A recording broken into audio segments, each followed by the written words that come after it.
Lead us here? Yeah, I think we can kind of get started. I think we'll probably have a few people that still trickle in, but we'll send also, just so everybody knows, we're recording today, so we'll post this on social later. For everyone that can't join, can kind of listen in later today. But really thankful to have our three guests today. Power-packed panel this morning for our coffee. Just want a quick introduction. We have Jake Edwards, president of USL, joining us from, Jake, are you down in Tampa? Yeah, Johnny, for you, Tampa, it's 80 degrees here, and it's a weird place to be quarantined and stuck in your house, and there's blue skies outside. It's worst places to be quarantined, I suppose. But yeah, we're here in Tampa. That's great. Also, we have club COO Conor Caloia from the Forward Madison Panic Room. I'm holding it down. This is world headquarters. We're all operations are coming out of here. And then from probably the not Railroad Tracks club captain Connor Tobin. Yeah, I've turned my apartment into a bowling alley. I heard that bowling alleys are a poor man's country club, so gotta keep yourself entertained. I think bowling alleys are closed right now in the state of Wisconsin, Tobin. So you be careful there. I've created my own one in my apartment. You set up some bottles, you roll the size one soccer ball at it, you're good to go. Awesome. Well, guys, we're kind of trying to keep things a little bit informal, but also, with a big group, it can be, somewhat challenging with questions. But if you have something you want to say, if there's a moment, feel free to jump in. I was hoping we could just kind of run through, guys, if you could give us a quick, 1 minute update. Jake, if you could start maybe kind of on the status of the league right now, kind of what's been going on, maybe a little bit of your day-to-day leading USL. Well, firstly, I thought we were all supposed to be drinking coffee. So what are we all drinking here? We got our coffees. Good. Good. This is my coffee mug. You got a different coffee. If I drink coffee, I drink just coffee, but I'm not much of a coffee guy. It's a social hour, right? Yeah, that's right. Yeah, good. Look, it's been, from the league perspective, it's been a unique, as you can imagine, a unique couple of weeks. We were all aware of this thing a number of weeks ago, so we've been thinking about it, and there were questions about how do we deal with this prior to the season kicking off for the championship, and there was a general lack of appreciation of what was coming, right? I think, and it's caught the country off guard. And I noticed a significant change on the Wednesday. I think it was March 12th, going into Thursday, March 13th. And there was a lot of thought and work being done at the league office about what potentially would happen if we have to delay, postpone. How would we react to this? But there was a definite underappreciation, I think, across the country of what was coming. And then what happened on that Wednesday is the WHO then declares this a global pandemic, and it moves then to a whole nother level of seriousness across the state and across the cities. And going into that weekend, which was our second weekend in the championship, we really only had two teams that were affected, that were not going to be able to play. We had two more teams whose facilities were not going to be available because they were on university campuses, but those particular cities were not in any kind of lockdown of gathering. So Wednesday we had two games off and two games in doubt. Wednesday evening, it was a bit of a snowball. Travel ban follows, and then the NBA postpones their league. At that point, we're all here thinking, well, okay, this is changed now. So now we're into Thursday morning. I've got teams that are about to get on an aeroplane because we've got two games on Friday evening. So teams are about to board in a few hours on that Thursday. And we had almost a dozen at that point, 24 hours later, a dozen games that weren't going to happen, and growing. So at that point, it was emergency time, and it was a time to react, and we had put the contingencies in place, and we were able to get 47 clubs, all the board of governors, owners, presidents on two conference calls within a couple of hours, and lay out a plan for a postponement of the season for 30 days. And that was unanimously supported by all the clubs to make sure the health and well-being of the players and the fans and all the staff at all the clubs is front of mind. And applaud the teams for doing that. But it was an amazing few hours, and we were in consultation with all the other sports leagues and MLS, NBA, and they're all going through the same process. We're sharing a lot of the same medical task forces that we all sit on, getting updates from the CDC and what have you. So it was a bit like one of those movies, you know, when you see the government in this kind of emergency situation room dealing with some like foreign drama and you've got to make decisions very quickly. It was a bit like that. It was quite intense, but it was really good. It's just good leadership. And it's times like these when I think you need to look to a government or a governing body or a league, and you need to know, or a club, and you need to know you got the right people there, you know, and we've got good people that can make decisions and they're good and made the right decision. So since then, as we follow the guidelines, we've had to extend to 8 weeks from that initial month. We've extended the prohibition on training for the teams and the players to make sure they're safe for the interim. And now it's about management of this over the next few weeks from our level. So the initial frenzy of the first few days of this was about how do you communicate internally when 70 people at the league office are all going to be working from home? How do we communicate internally effectively and quickly? And then how do we communicate to nearly 50 professional clubs? And then our 80 amateur teams in League Two, how do we communicate effectively and quickly and make decisions in real time? Because this thing is changing every day, or the magnitude of it, and the guidelines are changing. So it took a few days to get those processes in place, and you're kind of like building the aeroplane while you're flying it. This is new territory for everybody. But we have the right people at the helm at the clubs and at the league office, and we're able to put these processes in place.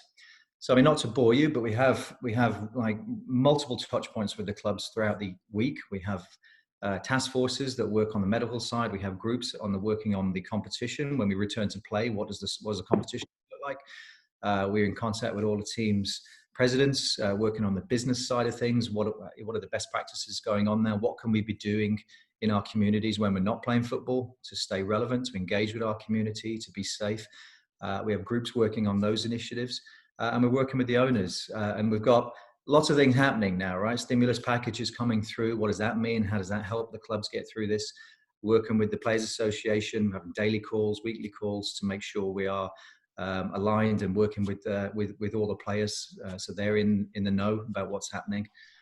So a lot of communication, and that's key right now. Over communicate, and I think it's generally it's working well, you know. And these clubs are, albeit like many businesses, going through a lot of pain right now. It's going to be very difficult, and everyone's hurting, but we've got a real sense of family in the USL, and the teams are going to pull for each other and get us through. And we may not look like, when we return, exactly the same as we look like going into this, but we're going to come out as a better, stronger league for it, you know. So I again applaud Connor and the two Connors, all the players and all the presidents and owners for all the hard work that they're doing to navigate this on behalf of the clubs and the supporters. Yeah, that's great. I mean, there's a lot you guys are definitely juggling there at your level. Connor Caloia, now, could you give us kind of a quick update on the team side of it, and kind of, you know, you're kind of working with the league daily to get through this on the club side? Yeah, and I think we've used that term, you know, building the airplane as we fly it multiple times. And Jake emphasized that the communication is really key. And this is a challenging time for all parties. I think it's pretty, to me, I love the fact that we've got a player, a club owner, a club representative in the league joining together on this call to just show that when we do get through this, we're all going to be in this together. And this kind of shows the community of the USL. I think the leadership from the league office and the communication has been great.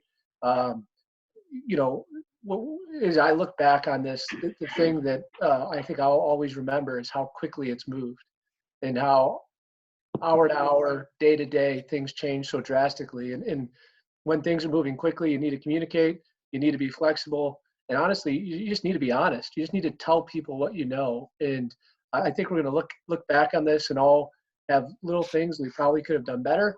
But I think as long as we continue to communicate with our clubs, with our staffs, with the league office, and with our fans, that's all we can do right now because we're in some ways in a holding pattern. But yeah, I do give the league credit for the amount of communication and the frequency of communication, how they've kind of broken it into different groups and segments to make sure every department of our club is getting some service and advice from them. And, our players too, I'll give our players credit. This is tough. I mean, it's tough on everybody, but the players want to be playing. And whenever there's a great deal of uncertainty like this, it's challenging to your psyche. And we don't really know when we're going to be playing soccer again, and or don't exactly know, I should say. And so at the end of the day, we got to communicate. We got to stick together. We know that the USL is going to be here. Forward's going to be here. And when we're ready to play soccer at Breese Stevens Field, it's going to be a pretty awesome experience. But we just got to.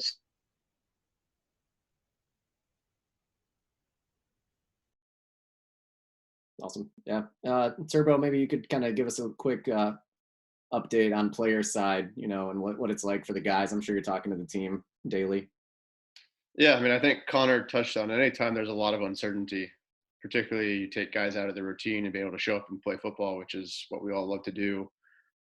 There's tons and tons of questions, and there's a lot of guys are all over the shop with, where is this going? What's happening? So my role kind of with forward is, again, communicating with Connor, communicating with Daryl, trying to make sure I'm in touch with players, making sure guys are kind of staying in a positive mindset. How do we use this in a productive way? Why we may not be able to be on the training field, what can we do individually to get better? Whether that's push our fitness levels. Hey, this is a time to get creative in how I can work on my technique. Maybe it's, hey, I take a little bit of a mental break and I focus on developing some other aspect of me as a person.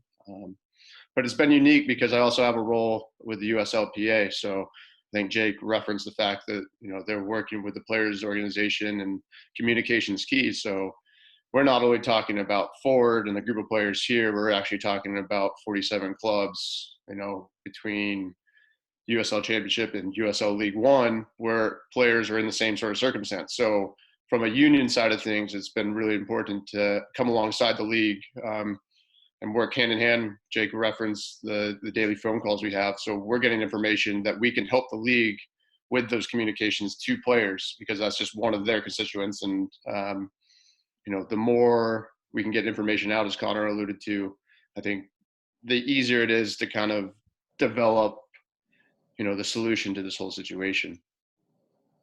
That's great. So I guess we kind of open it now up to questions. We'll kind of throw it back to the old school days. If you have something you want to ask, you want to throw a hand up in front of the camera, and I'll kind of give a shout out to folks. If anyone wants to start first. Yeah, Nima, go ahead. What's up, everybody? Jake, Hey. This one's probably particularly for you to start out of the gate. I didn't grow up in the U.S. I grew up with promotion and relegation. It seems like USL has positioned itself in a way that, now there are clean tiers and there's enough teams. Looking ahead past the pandemic, as somebody who's genuinely interested in the game, do you think this is even this is a small group of people, no statement will be etched in stone. Do you think there's even a probability that we could bring some of that excitement of promotion and relegation to the States? If I had $1 every time I got this question, I wouldn't be working anymore. Yeah, a short answer is yes, I think so. I played in the UK a little over 10 years in that system, right? So I'm very familiar with it. I've been in relegation battles and promotion pushes. I understand the excitement of that. And ultimately, what it means every game matters. It means that as long as you're always playing for something, unless you get sort of stuck in the middle, but you're generally always playing for something. And it rewards investment and ambition, and it punishes apathy, and it's not a traditional model, obviously, over here. From a business point of view, it might be a more sensible model in the US. And ultimately, when you take away the risk of relegation, it the argument would be that that buoys the valuations of sport franchises as an investor, because there's no risk. You're always going to be in the same division and potentially receiving all of that, TV revenue, etc. So I understand that as well. As I look at this, I think that kind of structure here for our league, at least, I can't speak for other leagues, but for our league, my feeling is it adds a strong sense of excitement and makes the league more compelling, I think. And as I look at the USL as a football league within a country where football is not yet the number one sport, where we are not actually the top division of that sport, how do we make our leagues more compelling, and how do we differentiate our leagues to attract what I think is a much larger fan base of football fans in America that perhaps are not engaging with the domestic football game right now and are more focused on international leagues? So if our league begins to look and feel a bit more like some of the leagues that folks are watching overseas or are used to in some way, we're not right now going to put $40 million of talent on the field. We're just not going to do it. So if we're not going to have the very best players in the world, how do we create a competition that continues to excite people and looks and feels a bit more like what those football fans are used to, and ultimately rewards ambition? Because we have a league structure where there really aren't any limits. There are no self-imposed limits here. So theoretically, when you have to grow these leagues sensibly, so as we're building stadiums and we're investing in the club at all levels, we do that in a measured approach. But what you see in England and other countries is, in that model, it fosters investment in the lower divisions. There's an aspiration to move up. If all I can ever be is all I can be in whatever level, I'm only probably going to be interested in that for so long. If there's a way to move up and do something else, then you'll see investment in the lower divisions, in stadiums, in talent on the field, in training complexes, in youth academies, in the community, etc. And so I'm a strong believer that system will ultimately generate more value and more investment into the game and into the league. I think it'd be really compelling for the supporters, compelling for our media partners. I've already had those discussions, believe me, and ultimately for our owners as well. And so, are we there next season? No. We've got some work to do. Now, when you think about those structures that have been in place overseas for many, many years, they have the structure in place. We don't yet. League One has expanded from 10 teams to 12 teams. We have a lot of expansion for League One lined up. There's about 50 different communities that we're in advanced conversations with prior to this, obviously, pandemic distraction, but this will come and go. And those conversations will be continuing. So we have to build up the infrastructure. We have to make sure we have the right amount of teams, that we have the financial wherewithal within those clubs, the stadiums, the infrastructure, and the owners to jump up. Because when you jump up, there is a significant step up in cost and operational cost. And so we need to make sure businesses can sustain that. So look, we're not there next season, but we're getting closer, and we're doing the work on it. We're looking at that. I'm looking at what we can achieve at the top end of the championship for the teams that are fighting. What are they fighting for other than winning and winning the trophy? What else can we achieve there? So we are looking at opportunities there, whether that's with CONCACAF or other competitions or other rewards for winning the championship or getting to the top of the championship. I do see a day, long answer to a short question, I do see a day where the championship and League One are connected, and maybe even League Two as we work through the evolution of that league as well. And I think that'd be pretty exciting. Awesome. Great question. Great answer. Thank you. I think the over-under was 10:25 Eastern, 9:25 Central. I want Jake would be asked that question. So we just a few minutes before our wager, our at-home wager that we expected. Already texted to our media partners as well. USL Grant, go ahead. This is for Jake and Turbo. Obviously, once we do get playing soccer here, we're probably looking at going longer into the year, as we typically go, possibly into December maybe. Is that something that you all have discussed? And Jake, on your end, is that something on the club end? Are they prepared to do? And Connor, have you heard anything as far as our players prepared for the long haul here, or to play into a longer part of the year? Connor, you want to go first, or you want me? Yeah, sure. I think from a player's end, guys want to be back on the field. We want to be back in front of the communities we play in front of the fans. I think players are cognizant of the fact that this is a challenging situation and it's going to force us to be flexible. I think from a players' union perspective, we're open to ideas. We want to work with the league. I think this is a challenge that none of us maybe could have foreseen. And to get through, it's going to be meaning that we have to work together. So I think from our end, we're certainly open to having those conversations with the league as they continue to unfold and jointly finding a solution. But as players, I think the ethos from all the guys in all these communities is we want to play in front of you guys and get back out there. So I think that's first and foremost kind of where guys' heads are at.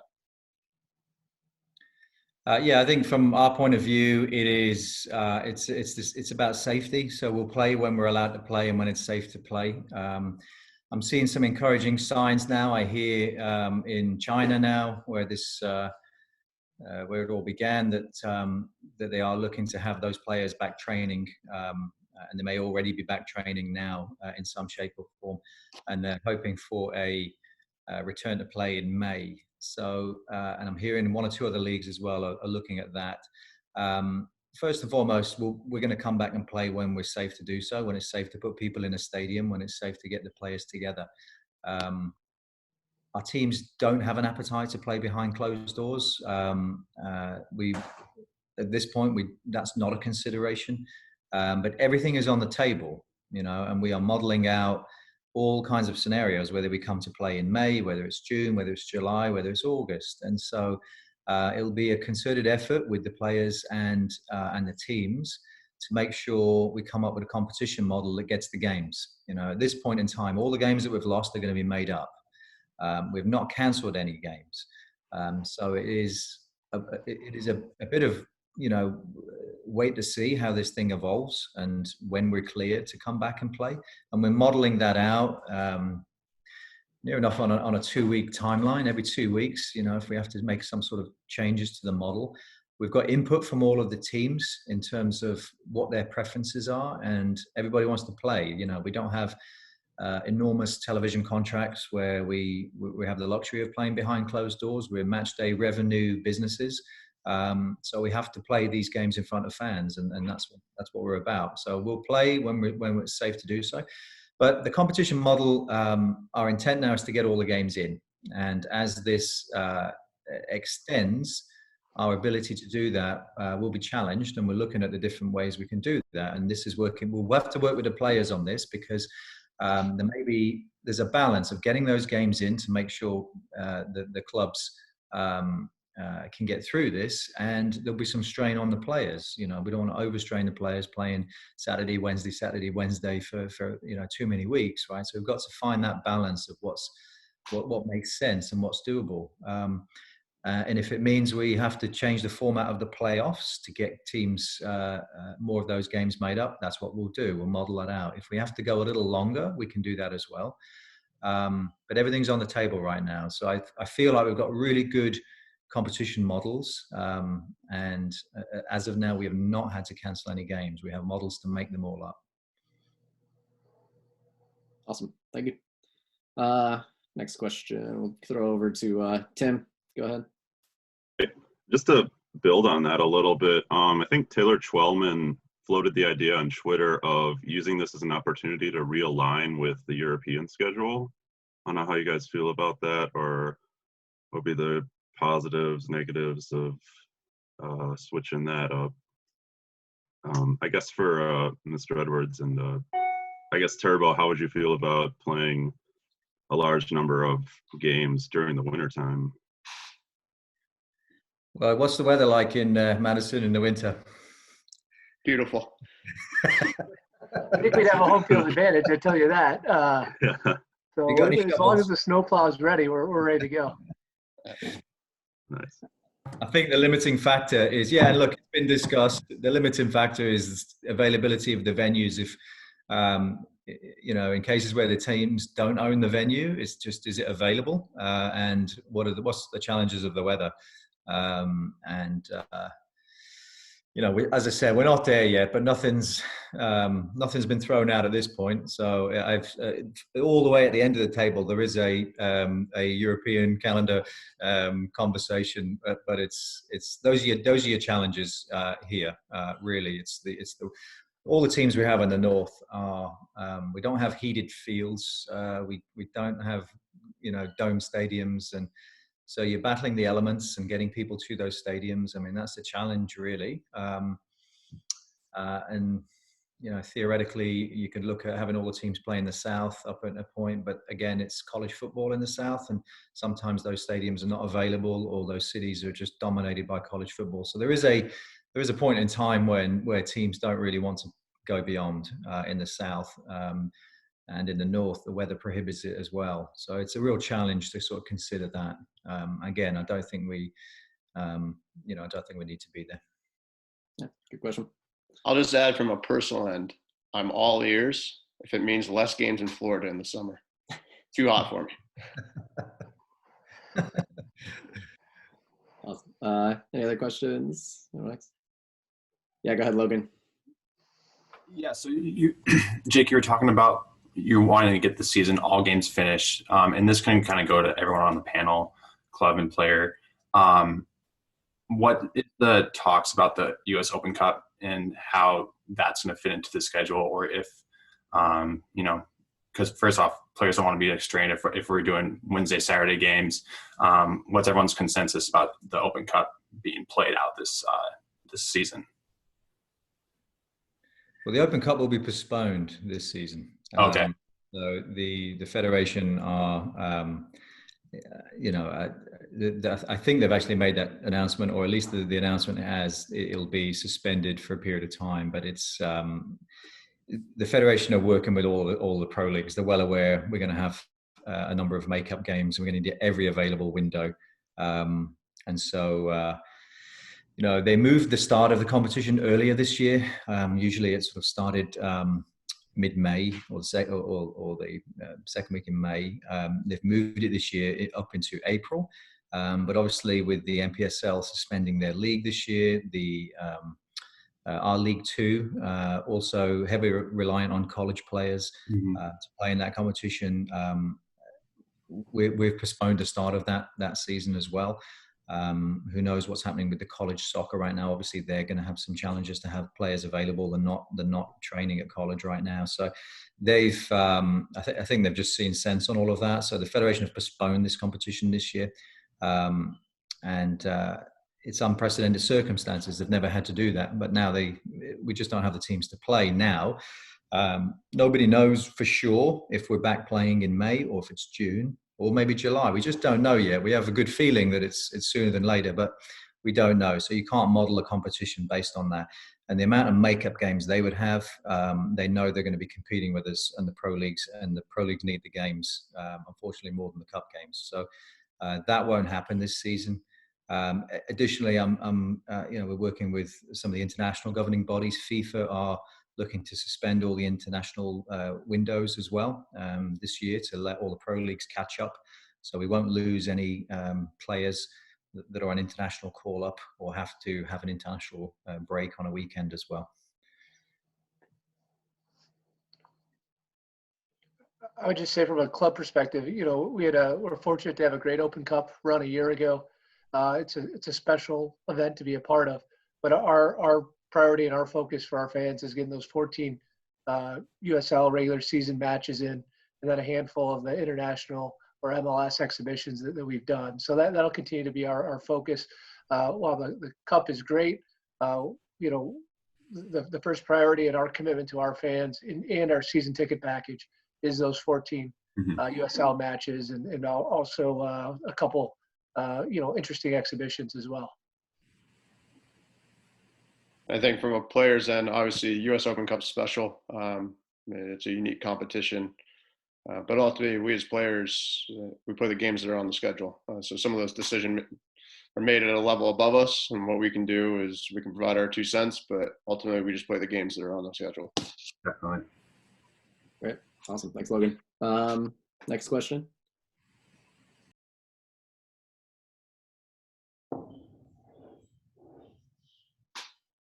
Dan, go ahead. Connor Caloia, I might have missed this, but has an announcement been made about the Augsburg match? Dan, good to see you. Good to see you. We've not made an announcement yet. We're still working with Augsburg. The May 23rd date is close to, just after the CDC guidance, the CDC window. So we're kind of in, I would say, a couple days a week having conversations with Augsburg's representatives, and we haven't made a decision yet. Either way, there's still too much uncertainty. So as soon as we know, we'll communicate that with our fans, but there's nothing firm on that. I think and Jake, I think, alluded to it on the start, that March 12th, March 13th, things moved so quickly. Everything was just flying. And now we're kind of in this weird pause a little bit where I wouldn't say things are slowing down, but there's just so much uncertainty, and we're kind of just waiting for things to play out now that everything's essentially been shut down. So we're frequently communicating. As soon as we know more, we'll share that with our fans. But and then we're also looking at, because I know they're considering, at least we've been told they're considering some alterations of the Bundesliga schedule. And, if that does alter, we would see if we could make up that game as well, if it was to be switched or postponed. Thanks, Dan. Anybody else? Any other questions for anyone on our panel this morning? Yeah, Troy, go ahead.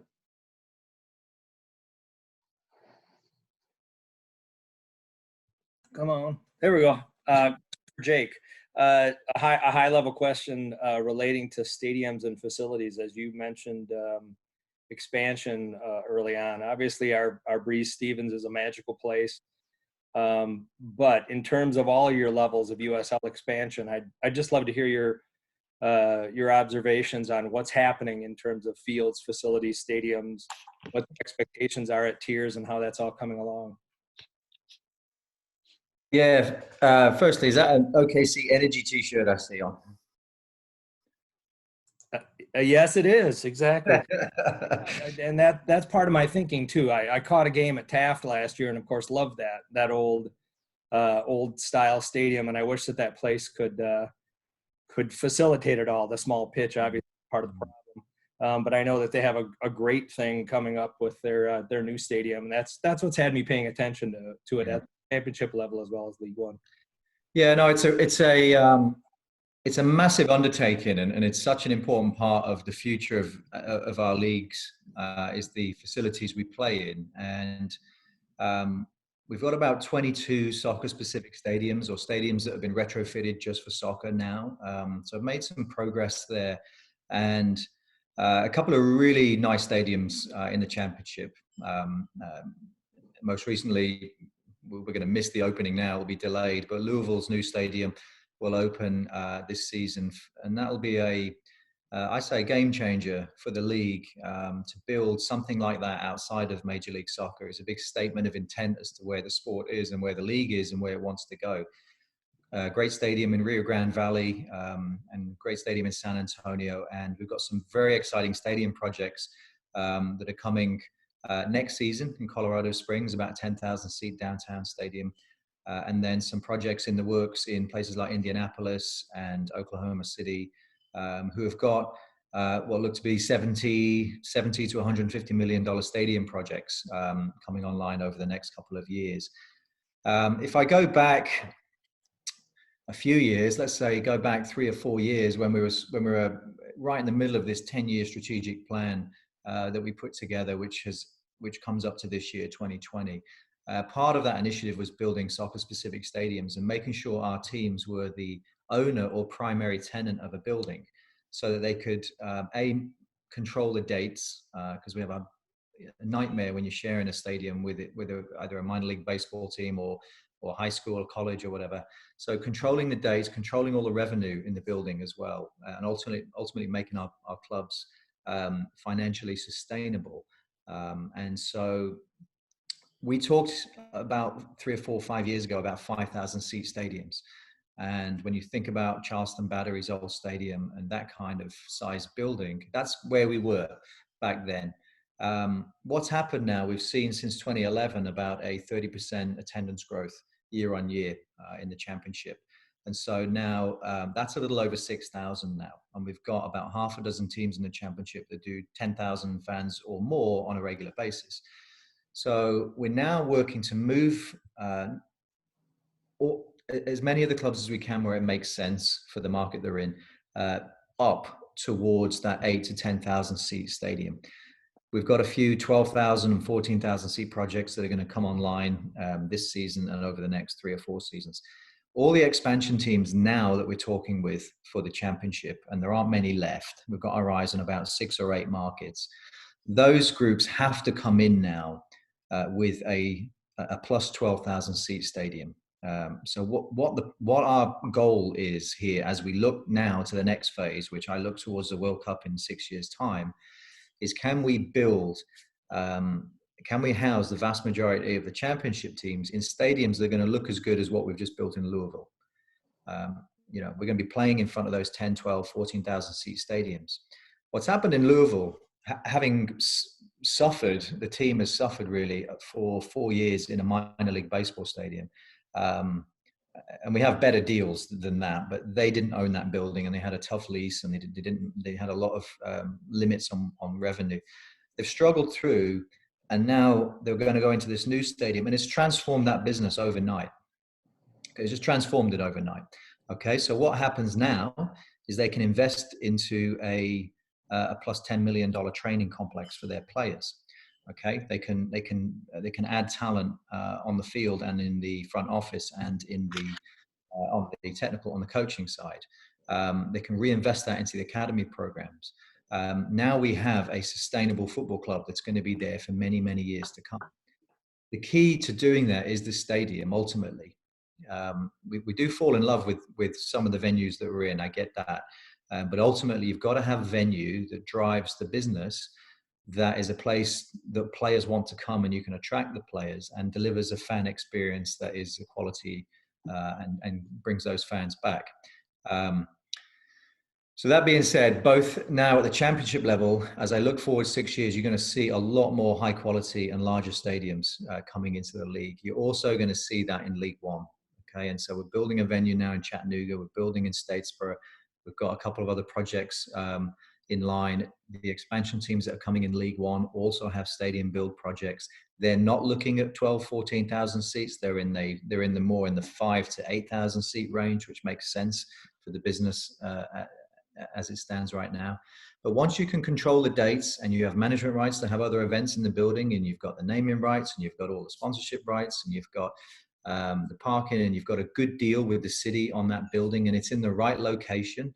You reference OKC, Taft Energy, not in the right location, not easy for fans to get to, that it's walkable from other amenities. It is a game changer for that club and for the fan experience in that stadium. So we have to think, guys, in 6 years' time, when there's a World Cup here and the eyes of the world are on this country and what kind of football culture and environment we have. Can you imagine if we've got almost 100 professional teams across the 3 divisions with all of their own soccer-specific stadiums and training grounds? It's going to be so impressive, and we can do that. And right now, there is a real appetite in all of our cities that we're in or we're going to go in on behalf of the municipalities there to help support this kind of investment, because it makes these communities better places to live, work, and play. And the amount of communities that only have a high school building and then an NFL stadium and nothing in between is significant. To have another arena that people can have other events in a downtown area. We're in this kind of amazing, really interesting period now for our sport, Go back 20 years, it was all about minor league baseball and building those stadiums downtown. They got great locations and 60, $80 million stadiums. But now the focus is on soccer, and this is where the fans are coming now, and our demographic are coming in here. We want to go to the pub and march to the stadium. We want to activate that part of the community. So there's a real appetite. I'm in these conversations all the time with city officials and mayors. You know, $20 million to $60 million stadium is not unreasonable. When you're talking about a $500 million stadium, that's a different animal. But when you're talking about something like that can be a public-private partnership and benefits everybody, we can do that, and there's a real opportunity now to do that. So I think in 6 years' time, the landscape's going to look great. You know, we're going to have all these soccer stadiums that we're playing in, and then when your team really has its own building that you can call home, that's where you go to pray, man. That's your church. That's your community center. That's your hub of your community, is your football club stadium. That's what it's going to look like. So it's exciting. All right, thank you. Grant, you got kind of a follow-up on that? Yeah, kind of going off of that. You mentioned with the baseball stadium aspect, especially some of like the struggles we've seen with Lansing and with Louisville, as you mentioned. Has that been something, Jake, on the USL like ownership side that you're kind of encouraging? Is just if a team comes in and they have that baseball field option, are you kind of pushing them away from that and more towards the own self kind of ownership of a place in a stadium, like you're saying? Or because like you're saying is that a lot of these places that would be wanting a club, they have that downtown stadium, baseball stadium, but as we've seen, the cost of turning it over and like the dates and everything makes a logistical nightmare. So has that been something on the USL side for like ownership that you're encouraging, is more of just like the self ownership rather than that baseball field, option? Yeah, it's just a part of evolution, really. It's look, I'm a weird animal. Like in many ways, I'm a purist about the game, and certain things about the football game have to be correct for me. And then I have to balance that with the challenges of where you are at any point in time, and you've got to be realistic as well. I'd love us all to be in soccer stadiums day one. If I go back 5 years in the championship, we're still in growth mode. We're competing with other leagues. We had to build our numbers up. And so when you're thinking about expansion into markets like Tulsa or other places that had a baseball stadium, Louisville, at that time, you wouldn't have expanded into those communities. There was no option to build a soccer stadium. And, Louisville's a good example. You couldn't show up and build a $80 million stadium in Louisville with no track record preceding that. So playing in a baseball stadium gave the team the opportunity to build a brand, win championships, and show its community that it actually is a soccer community. And when you get 15,000 people coming out in a baseball stadium to watch soccer, that helps the government realize, we need a stadium of its own. So sometimes the ends justify the means, right? And go back a few years, that's what we had to do.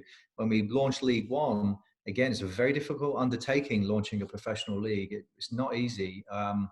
And that was 3 years of work. And so we've had to make allowances, and we think about Omaha. We've got a great ownership group coming in Omaha. I mean, top quality people that are in it for the long haul and are going to invest in this.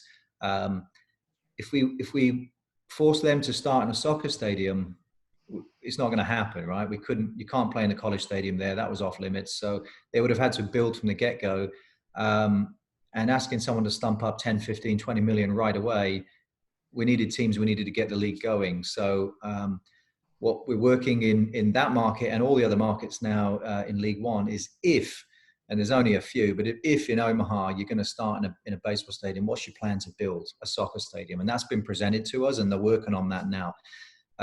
We have some legacy teams in the championship that are still in baseball stadiums, and we're phasing them out, the stadium that is. We're working with those teams. So El Paso are working on a new stadium downtown for soccer, and we'll see that. And Tulsa is doing the same. Louisville's just come out of theirs now. Las Vegas is being converted now that the baseball team's left. It's going to be reorientated and converted fully for soccer like it is in Tampa. So we will actually, over the next season or two, kind of fully exit the baseball stadiums, because it's just, I see like typically about a 3-year tail off in those buildings. The conversion cost is expensive. The scheduling challenges you have are not easy. You have limited access to sponsorship opportunities in the building. And ultimately the fan experience, the viewing angles, etc., deteriorate, and so fans will support it for a while and then it drops off. So we're actively working with those teams on their stadium plans. Yeah, Connor, go ahead. Turbo. I have an important question for Jake. There's been some really good insight here. Real question I have for you. You've got the dress shirt on. Are you rocking swim trunks underneath that? Did you see the one? There was a brilliant one, and it was a lady, I think she was a government employee in Spain doing a home a session, and the husband walks by in tidy whities and a football shirt on, right? And she's doing Zoom. There's been some classic ones. Yeah, no, I'm afraid I've got pants on, so I've got jeans on. Yeah. So formal, Jake. So formal. Oh, yeah. I'm just, I'm dressing up for you. I didn't get a memo on the cap, though. I got a beautiful one. Next time I'll wear that. Perfect. Awesome. I mean, we could probably take one more quick, just out of respect on time here, if anyone has one more. Otherwise, we can kind of wrap up. Dan, do you have last one? So Jake, talking about, kind of combining a few of the conversations you had about promotion, relegation, stadiums, getting into more markets. So my question is, how do you view MLS as a competitor, as a partner, as both? And I guess my question is, with that growth and getting to a promotion relegation model at some point, do you see the opportunity for USL to actually be on the same level as MLS and giving people an option between, like, do you want this model or do you want that model? And we're going to provide you a more realistic model of what goes on around the world. Yeah, good question. I think look, we've had a partnership with MLS that went back to 2012.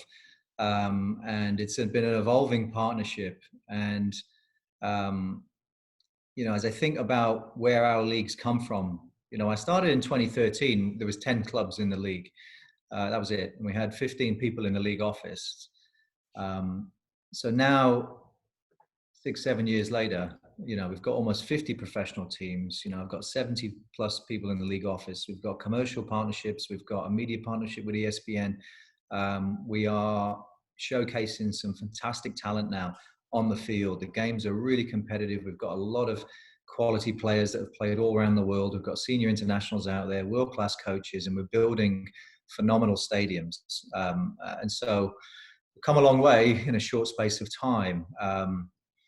Now, where does it go from here, and who we're trying to be and what we're trying to achieve really is the question. And I think about, and I go back to my point is, how do we capture the imagination and attention of in my mind, a huge number of football fans in this country that don't engage with MLS for whatever reason. And so how can we capture their attention when we're not going to put $40-50 million of players on the field anytime soon? So we have to look at the competition structure. We have to look at things like an Interleague Cup that I've been working on between the two divisions, a promotion relegation model, anything that drives, makes it more compelling and drives attention and drives ultimately media value and commercial value to support the club's efforts. That's what we have to be.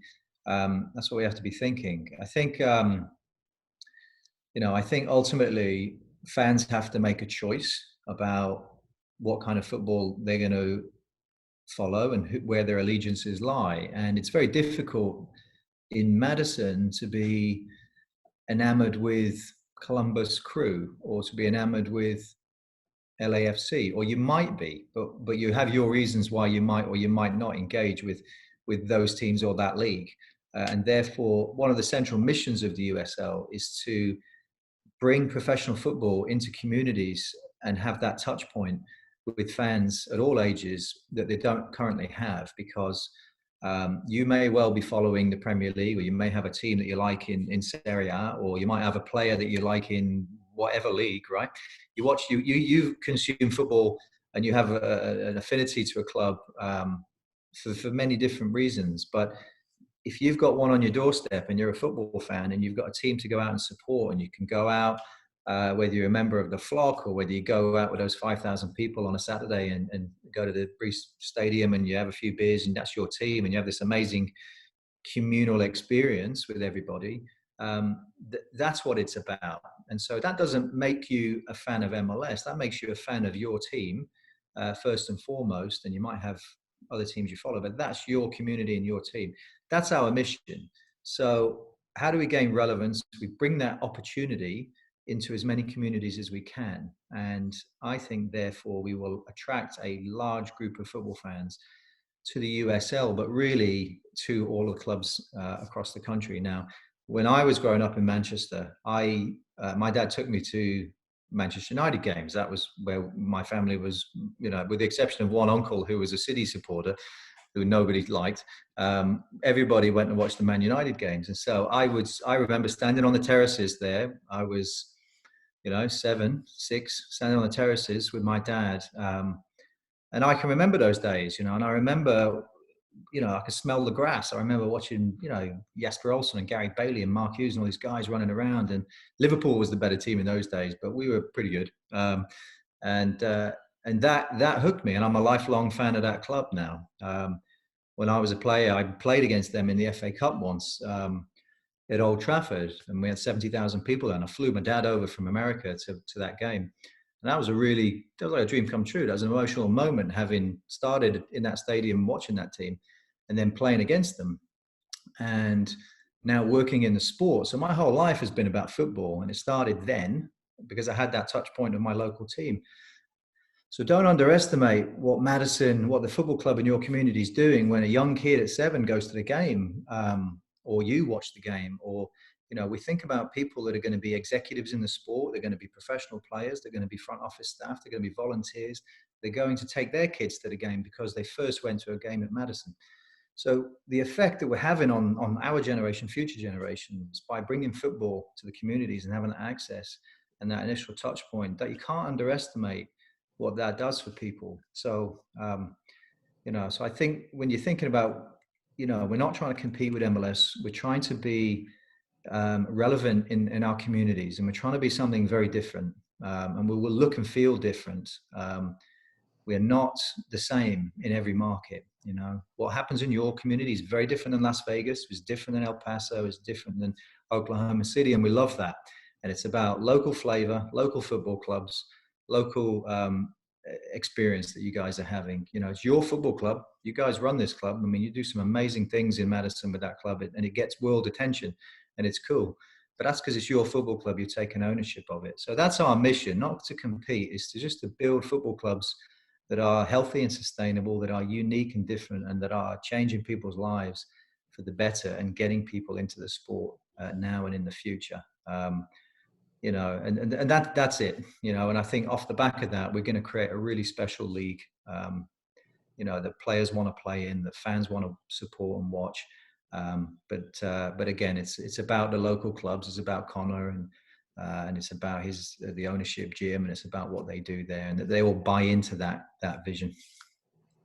Awesome, great answer. I think that's kind of a perfect spot to finish on. I think we all feel a little more motivated now to get out there and once we're back playing, have some great nights at Breeze. But Jake, thanks so much for joining us this morning, waking the flock up with us.